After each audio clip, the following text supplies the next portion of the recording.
तो भारत की सबसे बड़ी एएमसी कंपनी अपना आईपीओ लेकर आ रही है। हाँ दोस्तों, हम बात करें SBI AMC assets management company, जो कि 14 जुलाई से 16 जुलाई के बीच ओपन हो रही है।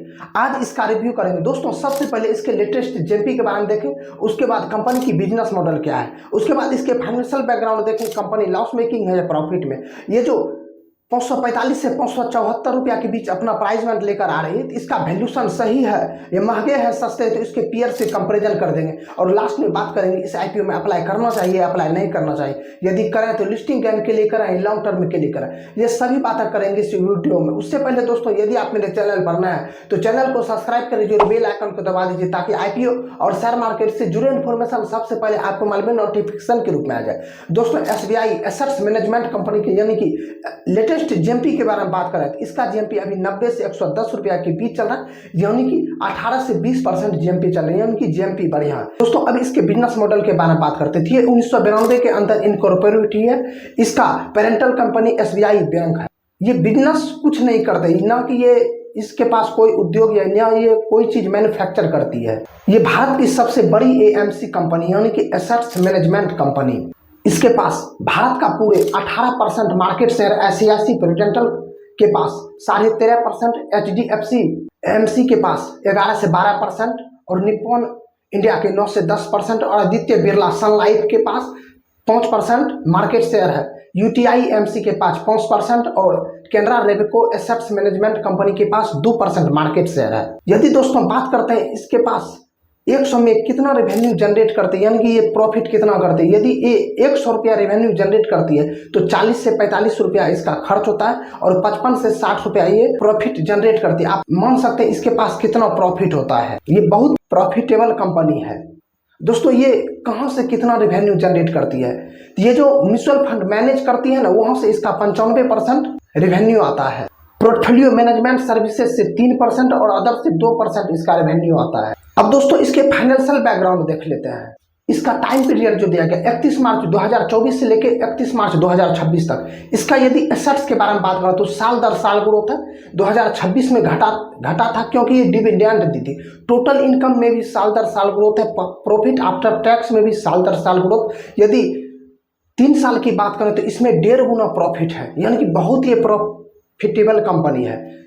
अब इबिडिटा के बारे में बात करते हैं। इबिडिटा में भी साल दर साल ग्रोथ। नेट वर्थ में भी थोड़ा डिप है 2026 के अंदर। तो दोस्तों, ये जो डिविडेंड देती है ना, इसी के कारण एसेट्स और नेट वर्थ में थोड़ा डिप है। और कैश जो टोटल इसके पास कैश उपलब्ध है अभी तक में 327 करोड़, यानी कि 327 करोड़ इनके पास अभी तक कैश उपलब्ध है। इससे यही पता चलता है कि ये बहुत प्रॉफिटेबल यानी कि बहुत फंडामेंटली मजबूत कंपनी है। दोस्तों, मेरे पास भी पैसा होता तो मैं एक म्यूचुअल फंड वाली कंपनी जरूर बनाती। अब दोस्तों, आईपीओ डिटेल के बारे में बात करते हैं। ये 14 जुलाई से 16 जुलाई के बीच ओपन हो रहा है। 17 को अलॉटमेंट है और 21 को इसका लिस्टिंग है और 20 को जिसका अलॉटमेंट नहीं होगा उसको फंड रिफंड किया जाएगा और जिसको अलॉट होंगे 20 तारीख को डीमैट अकाउंट के अंदर शेयर दिया जाएगा। इसका 545 से 574 रुपया के बीच प्राइसमेंट रखा गया। फेस वैल्यू 1 रुपया है और टोटल 26 शेयर का एक लॉट है। ये 9813 करोड़ का आईपीओ लेकर आ रहे हैं। ये दोस्तों 11,000 से प्लस का इशू साइज था, लेकिन ये किसी कारणवश से अपना ये मतलब सेल की है। और बड़े बड़े जो इसमें प्रमोटर होता है ना, जो अपना शेयर मतलब सेल करने वाली थी, वो 1800 करोड़ का लगभग सेल के लिए अलग उसका रिवर्स रखा है, इसीलिए इसका इशू साइज 9800 करोड़ किया गया है। और ये पूरा का पूरा ऑफर फॉर सेल है और एम्प्लॉइज के लिए 54 रुपया का डिस्काउंट दिया गया है। इसमें यदि आप एक लॉट अप्लाई करते हैं तो 14,924 रुपया इन्वेस्ट करना पड़ेगा।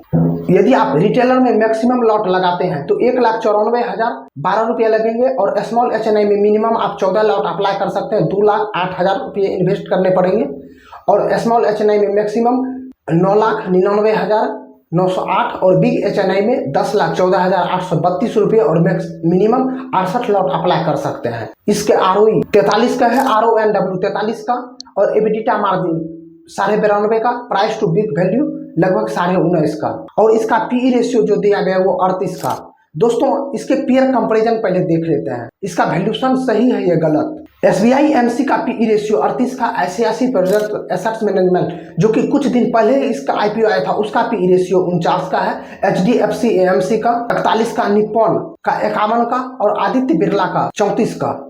और यूटीआई एसेट्स मैनेजमेंट का 31 का। दोस्तों आदित्य बिरला सन लाइफ और यूटीआई का मार्केट कैप बहुत छोटा है और एसबीआई एमसी का लगभग 1,17,000 करोड़ का इसका मार्केट कैप होने वाला है। दोस्तों इससे यह पता चलता है इसका प्राइसमेंट रीजनेबल है, यानी कि आईसीआईसी प्रूडेंटल, एचडीएफसी और निप्पॉन से इसका प्राइसमेंट सस्ता है। तो ये थोड़ा कंपैरिजन लाइक ये तीनों कंपनी था, लेकिन आदित्य बिरला सन लाइफ और यूटीआई एएमसी कंपनी इससे यानी कि एसबीआई से ये छोटा कंपनी था, इससे ये थोड़ा प्राइसमेंट महंगे लेकर आ रही है। लेकिन ये जो तीन बड़ी कंपनियां थी उससे इसका प्राइसमेंट सस्ता है, तो ये अट्रैक्टिव आईपीओ है। अब दोस्तों लास्ट में बात करते हैं इस आईपीओ में अप्लाई करना चाहिए, अप्लाई नहीं करना चाहिए। यदि करें तो लिस्टिंग गेन के लिए करें या लॉन्ग टर्म के लिए करें।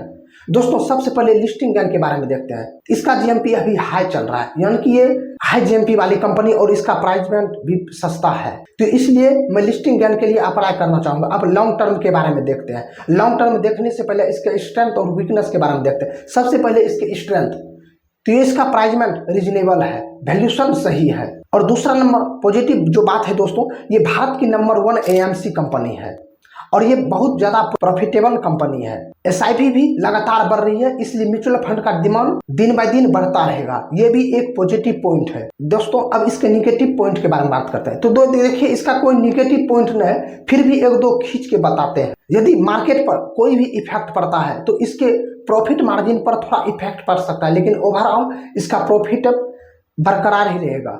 और दूसरा निगेटिव बात, यदि सेबी कोई भी चेंजेस यानी कि रूल में चेंजेस लाती है तो इस पर आने वाले समय में इफेक्ट पड़ सकता है, लेकिन ऐसा हो नहीं सकता है, लेकिन हो भी सकता है। देखिए कोई मार्केट में फिक्स बात नहीं होता है। दोस्तों यदि आप इतना समझ गए तो वीडियो को एक लाइक जरूर कर दीजिए और चैनल को सब्सक्राइब कर दीजिए और बेल आइकन को दबा दीजिए ताकि आईपीओ और शेयर मार्केट से जुड़े इन्फॉर्मेशन सबसे पहले आपके मोबाइल में नोटिफिकेशन के रूप में आ जाए। दोस्तों जाते जाते एक डिस्क्लेमर, ये सिर्फ मेरा ओपिनियन है। यदि आप इस आईपीओ में अप्लाई करने की सोच रहे हैं तो अपना फाइनेंशियल एडवाइजर से जरूर सलाह लीजिए या अपना एलएलसी जरूर कीजिए। जय हिंद।